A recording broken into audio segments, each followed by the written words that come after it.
मुल्क में वधंदड़ गाठिटोड़ महांगाई ज़िले इंतजामिया all Sukkur small traders and cottage industries जे गडियल ताउन सां सस्ते अघनि ते खाद खुराक जी शयुनि जो स्टॉल क़ाइम करण जी रिवायत बरक़रार। उन सिलसिले में assistant commissioner Sukkur Sobia Falak Rao all Pakistan small organisation of small traders जे सीनियर नायब सदर शबीर मेमण ऐं ऑल स्मॉल ट्रेडर्स जे जुनेद शेख महांगाई जे सटियल आवाम के रिलीफ फराहम करण लाइ घंटाघर चौक ते सस्ते अघनि ते खाद खुराक जी शयुनि जे स्टॉल जो इफ़्तिताह कयो, जंहिं सखर जा शहरी अटो खंड तेल गैस समेत ॿियो खाद खुराक जो सामान मार्केट जे मुक़ाबले में घटि क़ीमत ते ख़रीद करे सघिजे थो।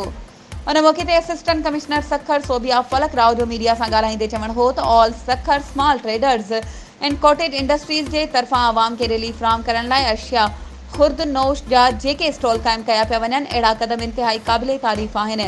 जंहिंजी असां सभिनी खे साराह करणु घुरिजे। असांजी कोशिशि आहे त ज़िले इंतज़ामिया जे ताउन सां ॿियनि इलाइक़नि में पिणु स्टॉल क़ाइमु कया वञनि।